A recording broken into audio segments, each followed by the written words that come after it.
La gametogénesis es el proceso de formación de gametos a través de divisiones meióticas a partir de células germinales. En el caso de los hombres se conoce como espermatogénesis al proceso que forma los espermatozoides y en las mujeres ovogénesis al proceso que forma los óvulos.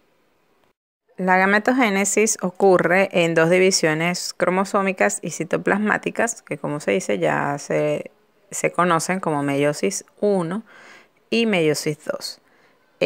Siempre va a existir en una célula germinal o en una célula madre, la de este proceso, un cromosoma paterno y un cromosoma materno.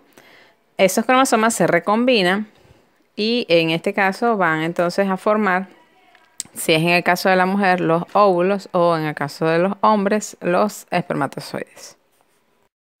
La ovogénesis ocurre en las mujeres exclusivamente y comienza con un ovocito primario. En este caso, los ovocitos primarios ya se han formado en la mujer en su desarrollo embrionario y permanecen inactivos hasta el momento de la pubertad.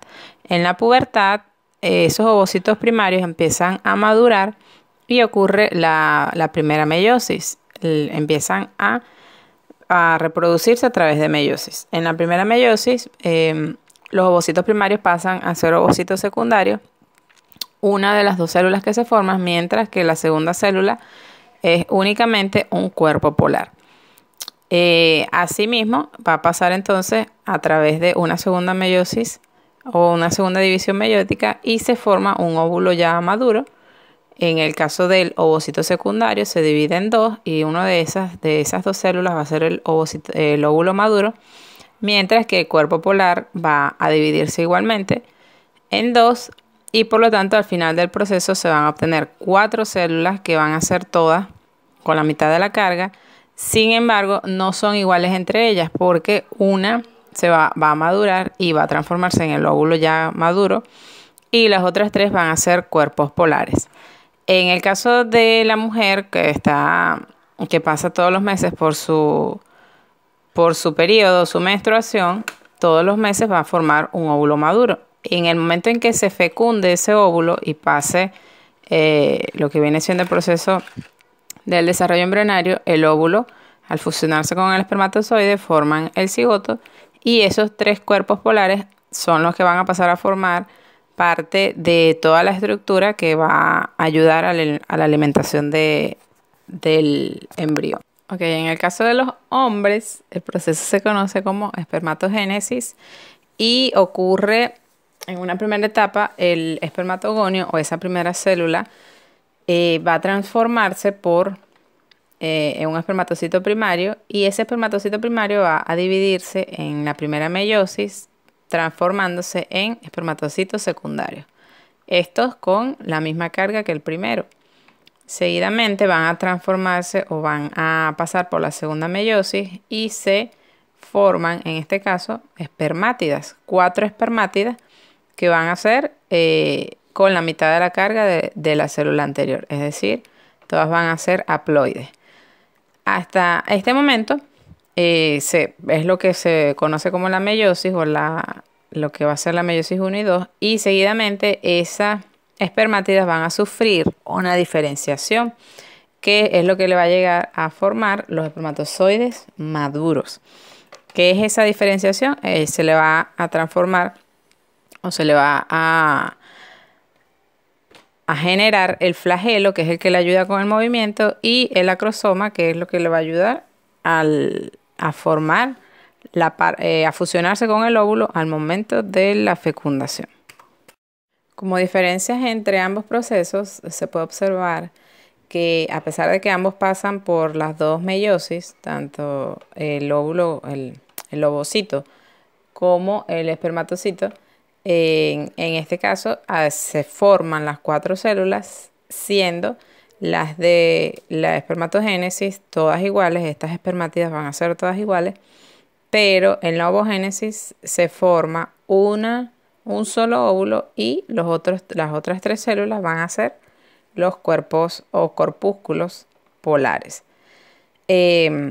Y como se observa también, la forma, cuando se ocurre la diferenciación de las espermátidas, la forma que toman va a ser totalmente diferente el espermatozoide al óvulo que se forma por la ovogénesis, siendo, sin embargo, todos haploides para poder, al momento de fusionarse y crear el embrión, crear una célula que sea diploide y a partir de ella un ser humano completo. La gametogénesis ocurre en dos divisiones cromosómicas y citoplasmáticas, que como se dice ya se conocen como meiosis 1 y meiosis 2. Siempre va a existir en una célula germinal o en una célula madre, la de este proceso, un cromosoma paterno y un cromosoma materno. Esos cromosomas se recombinan y en este caso van entonces a formar, si es en el caso de la mujer, los óvulos o en el caso de los hombres, los espermatozoides.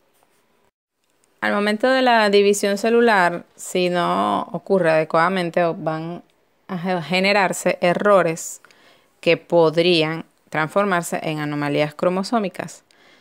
Esas anomalías cromosómicas, que las vamos a estudiar en el próximo tema, pueden originarse si es por mitosis o por meiosis.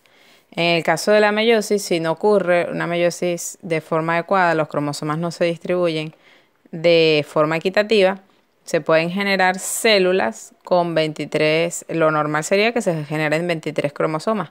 Sin embargo, si no ocurre de forma normal, podrían generarse células con 24 cromosomas y células con 22 cromosomas. Dependiendo cuál es la célula que se une al momento de la fecundación, entonces podremos tener anomalías cromosómicas por exceso de cromosomas o por falta de ellos.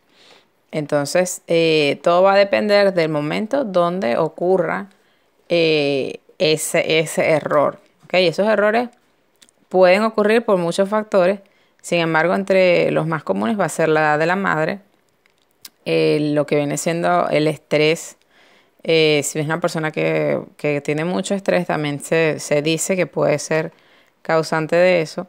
Y este error puede venir tanto de la madre como del padre, no es exclusivo de uno de los dos.